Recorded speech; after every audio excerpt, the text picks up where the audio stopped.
Real life street stars. Know what time it is. Right. How do you feel about him? Just how do I feel about him? Yeah, you personally. I think he's low quality.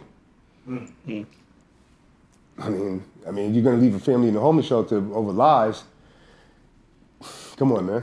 Yeah, it's you know crazy. What I'm saying? I mean, you can't call this guy your brother. What do you think your brother would do to you right now?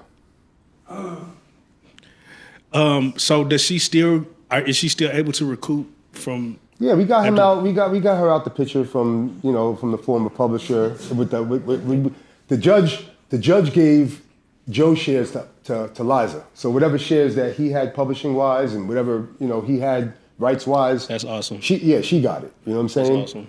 So I mean, trust me, she went from a bad situation to having places in multiple states. You know what I'm saying? So I mean, it's I heard from her the other day. I mean, she don't have no complaints. She has no complaints. Did she ever hit you and throw you like a little bag, like, hey man, I ain't good looking? Well, I mean, I got my money back for what I invested in stuff like that. You know what I'm saying? And we actually worked on the audit and stuff like that, and everything's working out. You know what I mean? So, but like, yeah, she's. I mean, put this way, whether they do a movie or not, she don't really care. Yeah. She's good. The kid's good. You know what I mean? She's like whatever. But it's just kind of crazy where he tried to put an ultimatum up, and then the whole industry goes with it. Yeah. You know what I'm saying? Like, I can't mess with her. I still can't mess with her, even though she was right. I still can't mess with her. That is crazy. That's wild. That is crazy. Like I said, he's like a Catholic priest, man. You know I feel like definitely in hip hop, man. It feels like there's certain people that it's just like no matter what they can't do no wrong. Just off subject. Do you think like he should be able to say nigga? What'd you say? You think he should be able to say nigga as a Puerto Rican? I'm just fucking with you. Yeah. From the environment I'm from, I'm so used to it that I don't even. It doesn't even measure in my head that is wrong. You know what I'm saying? For real. Yeah, man. If a white guy said it, but like right. A guy like him, he's so cultured in this. Yeah. Yeah. I just remember hearing that conversation and they was having with him one day. And I'm not trying to say he's not a legend. He's a legend for sure. He put a lot of work in the business. You know what I'm saying? So I'm not trying to discredit him on that end. You know what I'm saying? It's just crazy, this whole scenario, what happened between the pun estate and, I mean, like, I can't even say if it's, like he's managed by Rock Nation. Yeah, it's tough right there. I just don't understand, like, so how, they're just gonna let him do what he does. You know what I'm saying? It's all about the money. No one cares about nobody in this business. I'm telling you, like, I might have, during the holidays, I might have loaned 3-4 rappers money. You know what I'm saying? They won't even go to their own friends, their own alumni, because they'll make fun of them. You know what I'm saying? If they went to their man like, a fellow rapper, like, yo, I need some bread. I know you 20 years of this and that. They're gonna come to me, so it's more secret. Right. You know what I'm saying? Because I ain't gonna say who this, that. You know what I'm saying? But the other, they're gonna laugh, get on the phone, like, yo, he tried to borrow money from me. And they're gonna be joking for the next couple of weeks over that shit.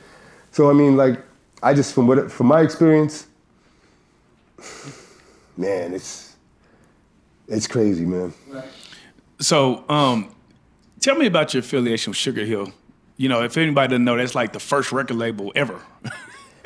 I mean, they could have been as big as anything, but they had more dishonesty than honesty in them. So, basically, my grandfather and their father used to sell dope with each other in Harlem. They used to have twin Oldsmobiles, all sorts of shit, you know what I'm saying?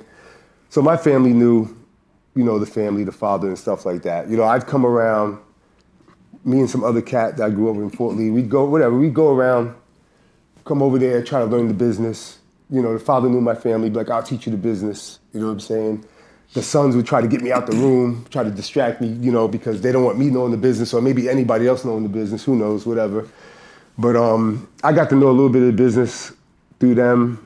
And then their secretary kind of showed me some things because he was in the room a lot. Shout out to Dino. And I kind of just took it from there, you know what I'm saying? With my aggression and whatever I knew, I was able to take it from there. But what happened was that back in like 98, 99, okay, my Uncle Mookie, rest in peace, had like 25, 30%. It was either 25 or 33% of James Brown's and Man's World on the publisher end. Betty Newsom was the writer. I think James Brown might have had a piece also. When my Uncle Mookie was in the hospital, they might have thought he was dying or something. They helped forge his signature to sell his shares of publishing to Warner for like $830,000. So kind of from there, it kind of like separated me from them a little bit, you know, because they did that. I was still messing with the Sun a little bit, but we got into a big discrepancy in '99, which I was telling you off camera. Yeah. And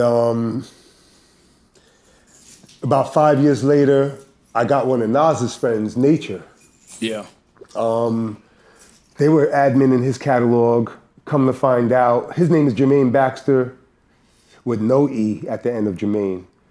So I was helping him out. I was a rookie, but come to find out, they made a BMI account. He was ASCAP, all right? They knew his publishing was sloppy. They never told him. They're like, oh, his publishing sloppy. We'll just make another Jermaine Baxter with a fake social security number under BMI. Even though it gets red flagged, the IPI still gets created. All right, so which is like the identification of your writer name. And they were able to collect under his name internationally behind his back without knowing. So I noticed that. I took them to court with a lawyer. I didn't know as much as I do now, or else I would, you know, it would have been crazy. But that kind of started, you know, me jumping them because it went from that. And then I noticed that they were robbing Benzino. Benzino never met them before in their life. You know what I'm saying? Tell me about that, because Benzino is a friend of the show, so we got to Okay, figure how yeah, do they rob our guy, man? Justice for Benzino. Yeah. I remember me flying to Miami, going to Benzino's studio, showing him notes. Like, hey man, you know, he's like, I don't know that, you know, I didn't know they were collecting my money. I got Leland and the brother passed away on the phone. And you could tell they were fighting over the phone because the brother was saying too much, so Leland got him to hang up and stuff like that. But make a long story short, we wound up in court and settled. They were administrating his catalog for years without him knowing.